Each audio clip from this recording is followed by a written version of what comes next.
Do you know the one thing that's costing you tens of thousands of dollars as an insurance agent every single month? It's this one thing that no matter how many leads that you buy, no matter how many appointments you set, how many deals you think that you're closing, you know the number one thing that every agent came up to me and said, hey, I think I'm doing good, but I could be doing better. And what's better? That's getting to $10,000 every single month so that your income does not become inconsistent and it doesn't become really good one week, not so good the next 2 weeks. Do you want to know what that thing is? It is your pipeline. Your pipeline. You know, there's an old saying in sales, would you rather have a top tier insurance agent, right? Or an agent with a consistently full pipeline? Give me the average agent with the consistently full pipeline, because you know that it's going to get closed week in and week out. A steady 1,500 to 2,000 every single week will still get you to your benchmark of $100,000 a year. And as an insurance agent, the reason where there's a gap between the really, really top tier insurance agents and then you have the agents that are scraping by, that middle ground, that middle class of insurance agents, you don't come by them often, right?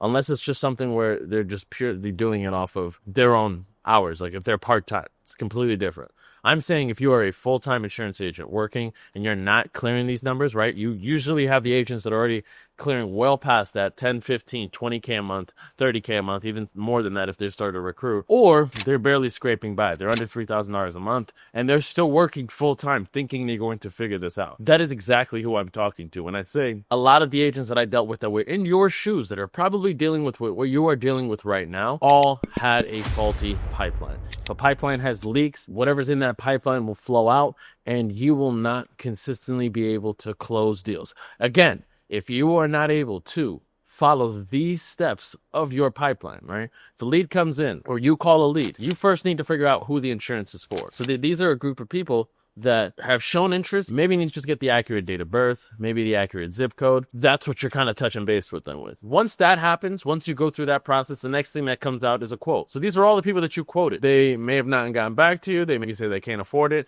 but maybe you have not updated it or tagged it in your system. So these are those group of people. You want to make sure the first thing that you want to identify is, can this person even afford the plan? If this person cannot afford the plan, then you're wasting time with the wrong people. So again, people that you're waiting on demographic information from. And then number two, quoted. After that, you have the person that says yes. So maybe you're on the phone with them and you're trying to set the appointment, right? You know that they can afford it. You know who it's for. You have all these things about them.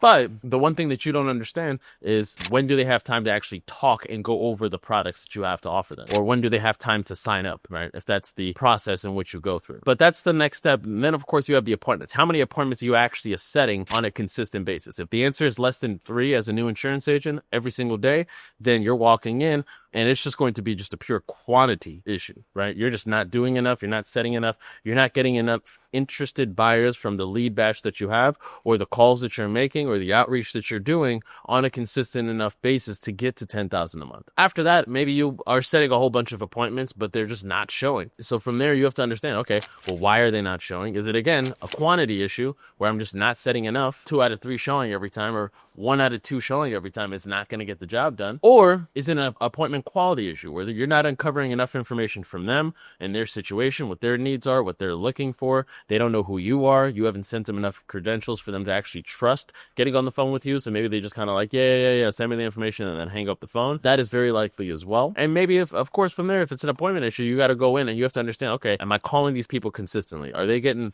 touch points, workflows? Are they engaged consistently? Or is this someone that, has not spoken to you in over 2 months? That's something we have to acknowledge as well. And then after that, you have people that you have closed. You have people that don't qualify. And this is how you should be updating this every single day, obviously, but even between that, every single hour of the day. So to make sure that nothing slips through the cracks. When stuff starts slipping through the cracks with your pipeline, you become someone that is not consistently setting enough appointments to drive the income that you desire. And so when that starts to happen, then you start blaming the leads, you start blaming the lack of training that you have.